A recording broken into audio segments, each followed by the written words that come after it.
सिर्फ 39 सेकेंड, बस 39 सेकेंड, सिर्फ इतना ही टाइम लगा एक देश की जिंदगी बदलने में। 24 जून 2026, वेनेजुएला। सब कुछ नॉर्मल था। लोग अपने घरों में थे, बच्चे खेल रहे थे, लोग अपना ऑफिस का काम खत्म करके वापस घर लौट रहे थे। लेकिन उन्होंने कभी सपने में भी नहीं सोचा था कि अगले ही क्षण, अगले 1 मिनट में उनकी जिंदगी बदलने वाली है, नया इतिहास लिखा जाने वाला है। अचानक धरती कांपने लगी। लोगों ने सोचा शायद एक नॉर्मल अर्थक्वेक है, लेकिन उन्हें ये मालूम नहीं था ये तो सिर्फ एक ट्रेलर है, असली तबाही तो अभी बाकी है। सिर्फ 39 सेकंड्स के बाद धरती दूसरी बार पहले से और अधिक ताकत के साथ जोरदार झटका देती है। पल भर में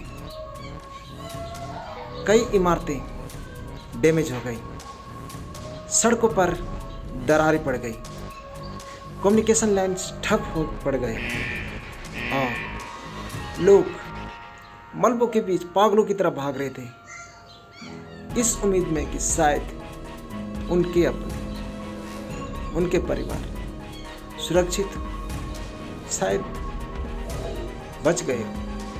और पूरी दुनिया की नज़र वेनेजुएला पर टिक गई।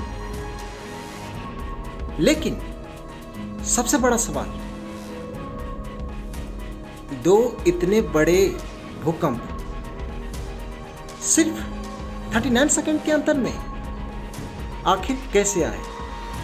क्या ये एकमात्र सिर्फ कोइंसिडेंस था या पृथ्वी की करोड़ों साल पुरानी कहानी में इसका राज छुपा हुआ है? तो आज हम सिर्फ एक न्यूज़ नहीं देखेंगे, हम समझेंगे पूरा टाइमलाइन, इसके पीछे की साइंस और उन लोगों के बारे में जिनकी जिंदगी हमेशा के लिए बदल। तो चलिए शुरू करते हैं। कहानी समझने से पहले हमें वेनेजुएला को समझना होगा, और वेनेजुएला को समझने के लिए हमें जाना होगा साउथ अमेरिका। जी दोस्तों, साउथ अमेरिका के नॉर्थ में स्थित है एक देश, खूबसूरत देश वेनेजुएला, जिसके उत्तर में है कैरिबियन सागर, जहाँ ऊंचे ऊंचे पहाड़ हैं, रेन फॉरेस्ट है, तेल के भंडार से भरा हुआ एक देश वेनेजुएला और करोड़ों लोगों का घर। लेकिन वेनेजुएला जहां स्थित है, इसके नीचे धरती कभी शांत नहीं रहती। यहां हमेशा टेक्टोनिक मूवमेंट होते रहता है, लेकिन यह मूवमेंट इतना धीमा होता है कि हमें महसूस नहीं होता, पता नहीं चलता है। लेकिन जब करोड़ों टन चट्टानों पर दबाव, तनाव यानी कि प्रेशर अचानक रिलीज होता है, तब जन्म लेता है अर्थक्वेक यानी कि भूकंप। और इस बार यही हुआ, लेकिन इस बार कुछ अलग था। एक नहीं बल्कि 2 बड़े अर्थक्वेक थे, और दोनों के बीच सिर्फ और सिर्फ 39 सेकंड का फासला था। अब वापस चलते हैं 24 जून 2026 की उस शाम। समय था लगभग 6:04। वेनेजुएला के उत्तर पश्चिमी हिस्से में धरती अचानक हिलने लगी। कुछ ही सेकंड में लोग अपने घर से बाहर भागने लगे। उन्हें लगा शायद ये एक नॉर्मल, लगभग आम सा अर्थक्वेक है जो कुछ देर में रुक जाएगा। लेकिन रुका नहीं, धरती को, नेचर को इस बार कुछ और ही मंजूर। पहला झटका मैग्नीट्यूड 7.2 का था। इतनी शक्ति कि जिसका असर कई 100 किलोमीटर दूर तक देखा गया। लेकिन कहानी यहीं खत्म नहीं हुई। सिर्फ 39 सेकंड बाद धरती फिर कांपी, लेकिन पहले से भी अधिक ताकत के साथ, मैग्नीट्यूड 7.5। अब तक कई इमारतें पहले झटके से ही कमज़ोर हो गई थी और दूसरे झटके ने उनको और ज़्यादा नुकसान पहुंचाया और कितनों को गिरा दिया। यही कारण है कि साइंटिस्ट इसे सिर्फ एक अर्थक्वेक नहीं बल्कि सिस्मिक डबलेट कहते हैं। मतलब दो बड़े अर्थक्वेक लगभग एक ही जगह पर और इतने कम समय में।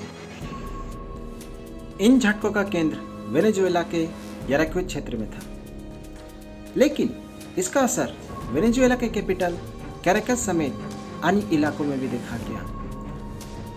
कई इमारतें क्षतिग्रस्त हो गई, कम्युनिकेशन लाइन ठप पड़ गई, बिजली चली गई और तुरंत रेस्क्यू टीम को एक्टिव किया गया। लेकिन ये तो सिर्फ शुरुआत थी। इसके बाद लगातार आफ्टर शॉक्स आने लगे। लोग डरे हुए थे, अपने घर वापस लौटने से डर रहे थे। कई परिवार ने तो पूरी रात खुले मैदान में बिताया और पूरी दुनिया सिर्फ एक ही सवाल पूछ रही थी, आखिर 39 सेकंड में ऐसा हुआ क्या जिसने एक अर्थक्वेक को इतिहास का सबसे रेयर सिस्मिक इवेंट बना दिया। और अब हम आगे आसान भाषा में समझेंगे कि आखिर सिस्मिक डबलेट क्या होता है और ये नॉर्मल अर्थक्वेक से ज़्यादा खतरनाक क्यों होता है। अब सबसे बड़ा सवाल, आखिर ऐसा हुआ क्यों? इसे समझने के लिए हमें धरती के लगभग 10 किलोमीटर नीचे जाना होगा। हम धरती की सतह पर, सरफेस पर चलते हैं। वो सिर्फ एक सिंगल सॉलिड का टुकड़ा नहीं है, बल्कि बहुत सारे सॉलिड के टुकड़े हैं।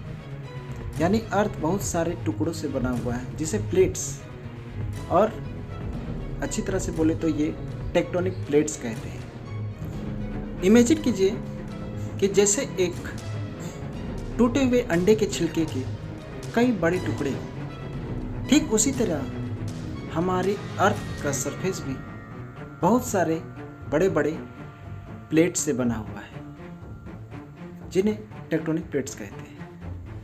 और ये प्लेट्स जो हैं वो एक जगह पे नहीं रहते, वो हर साल कुछ सेंटीमीटर खिसकते रहती है। लेकिन ये मूवमेंट इतनी स्लो होती है कि हमें महसूस नहीं होता। लेकिन जब दो प्लेट्स आपस में फंस जाते हैं तब इनके बीच तनाव बनने लगती है। सालों तक, दशकों तक, कभी कभी तो सदियों तक ये तनाव लगातार बढ़ते ही रहता है। लेकिन एक समय आता है जब चट्टानें इस तनाव को और सह नहीं पाती और अचानक से कुछ ही सेकंड में सारा का सारा प्रेशर रिलीज कर देती है, जिसे हम अर्थक्वेक के रूप में महसूस करते हैं। लेकिन वेनेजुएला में सिर्फ एक बड़ा अर्थक्वेक नहीं आया। बहुत कम मामलों में दो बड़े अर्थक्वेक बहुत कम समय के अंतराल में आ सकते हैं, और इसीलिए साइंटिस्ट इन्हें सिस्मिक डबलेट या फिर अर्थक्वेक डबलेट कहते हैं। इसका मतलब ये नहीं है कि हर पहला झटका दूसरे झटके को जन्म देगा। हो सकता है कि बहुत कम समय के अंतराल में दो झटके आएं, और इन्हीं को समझने के लिए साइंटिस्ट इनकी स्टडी करते हैं कि आखिर ये दो झटकों के बीच संबंध क्या था। यही वजह है कि दुनिया भर के सेस्मोलॉजिस्ट और जियोलॉजिस्ट के लिए ये वेनेजुएला का अर्थक्वेक केस स्टडी का विषय बन गया है। एक और इम्पोर्टेंट बात, भले ही दो मैग्नीट्यूड में ज़्यादा डिफरेंस ना हो, ज़्यादा अंतर ना हो, लेकिन इसका मतलब ये बिल्कुल भी नहीं है कि एनर्जी में बस थोड़ा सा ही अंतर होगा। भले ही यहाँ पे 7.2 और 7.5 में सिर्फ 0.3 का फासला है, लेकिन ये एनर्जी जो है कहीं गुना ज़्यादा हो सकता है। इसीलिए ऐसी शक्तिशाली झटकों के बाद इमारतों और सड़कों को भारी नुकसान पहुंच सकता है। लेकिन कहानी अभी ख़त्म नहीं हुई, क्योंकि अर्थक्वेक के बाद शुरू हुई समय के खिलाफ सबसे कठिन लड़ाई, रेस्क्यू ऑपरेशन। क्या बचाव दल समय रहते लोगों तक पहुंच पाए? किस किस देश ने मदद के लिए हाथ बढ़ाया और सर्वाइवर ने उस रात क्या देखा? आइए जानते हैं अगले चैप्टर में। जब धरती शांत हुई तब असली चुनौती शुरू हुई। हर तरफ टूटी हुई इमारतें, धूल का गुब्बार और मलबों के बीच पागलों की तरह भागते हुए लोग अपने परिवार को खोजते हुए। कई जगह पर बिजली जा चुकी थी, मोबाइल नेटवर्क काम नहीं कर रहे थे, और ऐसी सिचुएशन में सबसे बड़ी दौड़ शुरू हुई टाइम के खिलाफ, रेस अगेंस्ट टाइम। क्योंकि अर्थक्वेक के बाद हर एक मिनट किसी की ज़िंदगी बचा सकता है।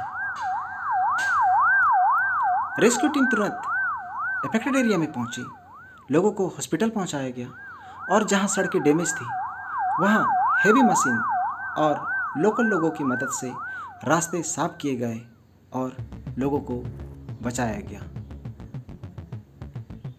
यहाँ पे सिर्फ रेस्क्यू प्रोफेशनल ही नहीं, बल्कि आम लोग भी अपने हाथों से मलबे हटाकर एक दूसरे की मदद कर रहे थे। किसी भी आपदा के बाद यह सबसे बड़ा मानवता की ताकत होती है। जब किसी देश में इतनी बड़ी प्राकृतिक आपदा आती है तो पूरे विश्व का उस पर नज़र होता है, और कई सारे इंटरनेशनल एजेंसी, राहत संगठन और पड़ोसी देश ऐसी सिचुएशन को हैंडल करने में मदद करते हैं। और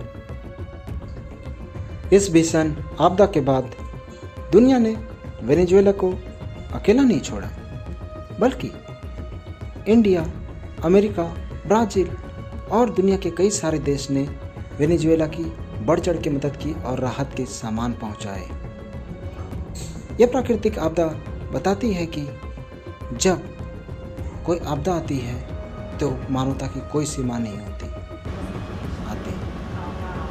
और साइंटिस्ट भी इस सिचुएशन पर लगातार नज़र बनाए हुए थे, क्योंकि बड़े झटके के बाद छोटे छोटे आफ्टर शॉक्स आते रहते हैं। इसीलिए लोगों को प्रभावित इलाकों से निकालकर सुरक्षित एरिया में रखा गया ताकि और जान माल की नुकसान ना हो। लेकिन सबसे बड़ा सवाल, क्या इतना बड़ा आपदा कहीं और भी आ सकता है? और क्या इंडिया ऐसी सिचुएशन से निपटने के लिए तैयार है? अर्थक्वेक हमें सिर्फ एक प्राकृतिक आपदा नहीं सिखाते, बल्कि ये भी याद दिलाते हैं कि इंसान चाहे कितनी भी टेक्नोलॉजी क्यों ना बना ले, लेकिन नेचर के सामने आज भी हमारी सबसे बड़ी ताकत तैयारी और एक दूसरे की मदद है। अगर आपको ये डॉक्यूमेंट्रीज इन्फॉर्मेटिव लगी हो तो इसे शेयर कीजिए, और ऐसे ही डॉक्यूमेंट्रीज के लिए मेरे चैनल को लाइक, शेयर और सब्सक्राइब ज़रूर करें। मिलते हैं नेक्स्ट डॉक्यूमेंट्री में।